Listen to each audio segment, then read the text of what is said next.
तर नमस्कार मंडळी, कसे आहात सगळे? मजेत ना? मजेत असायलाच पाहिजे, कारण आयुष्य थोडं आहे, आनंदात जगायलाच पाहिजे.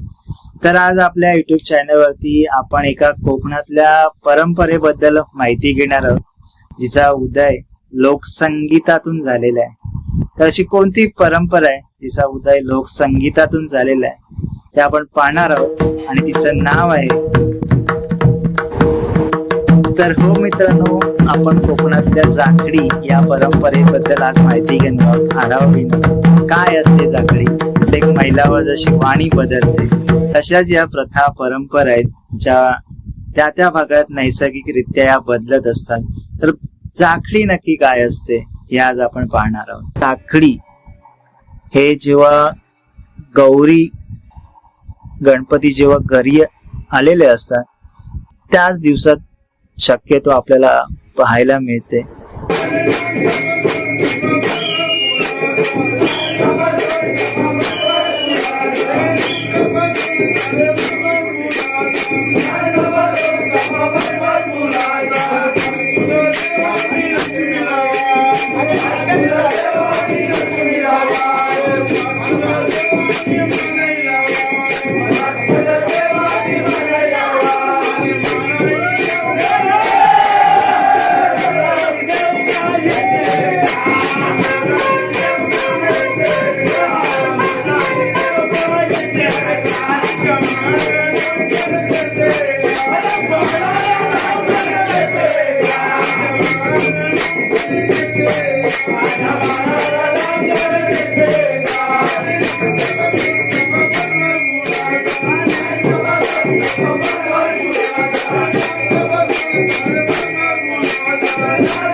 दिवसभराच्या थकव्यातून घरी आल्यानंतर आपल्या सोबतच देवाला सुद्धा नाचायला बोलावणं म्हणजे किती भाग्याचं आहे. म्हणजे कोकणाला देवभूमी का म्हटलं जातं हेच तुम्हाला याच्यात या व्हिडिओतून कळणार आहे. भगवान परशुरामांच्या पदस्पर्शाने पावन झालेली ही देवभूमी आहे आणि या देवभूमीचं एक वैशिष्ट्य आहे, इथे लोकांना देवापर्यंत जायची गरज लागत नाही. इथे देव लोकांच्या घरात येतो, म्हणून ही देवभूमी आहे.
आणि इथले लोक सुद्धा देवासाठी अक्षरशः तळमळीने पूजा अर्चा करणारे लोक आहेत. मला आपल्यासोबत जाकडी घालायला बोलवणारी ही लोक आहेत.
आणि मी मगाशीच म्हटलं, जशी देवाची आरतीची गाणी असतात किंवा देवाची आरती असते, तशीच या जाकळीच्या माध्यमातून मनोरंजनाची सुद्धा गाणी असतात, जे एकमेकाला असंच हसत खेळीच्या माध्यमातून एकमेकाला चिडवलं जातं.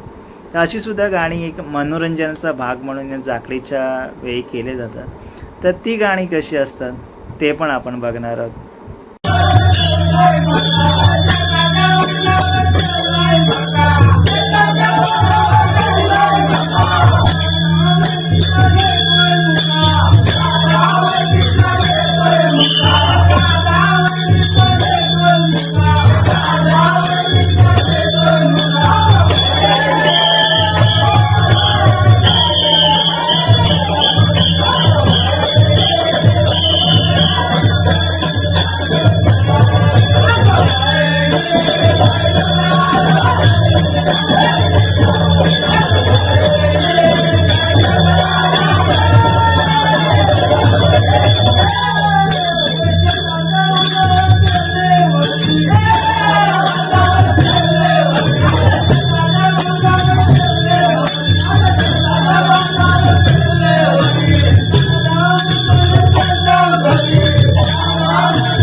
जसे गौरी गणपती घरी आले त्यानंतर जाकडी केली जाते, देवाला आपल्यासोबत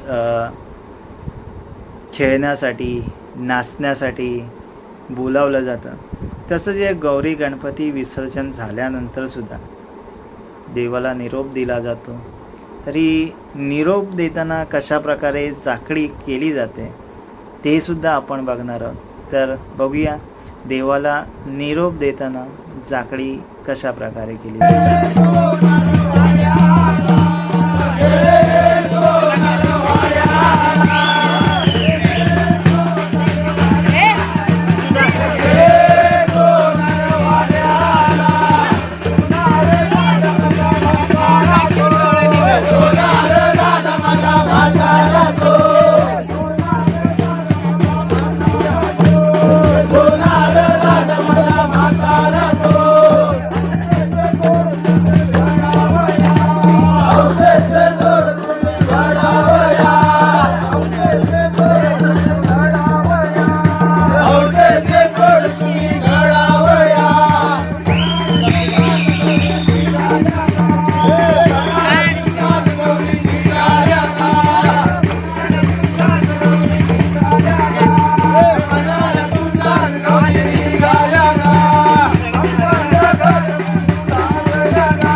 तर हा जाकडीचा व्हिडिओ तुम्हाला कसा वाटला मला नक्कीच कळवा.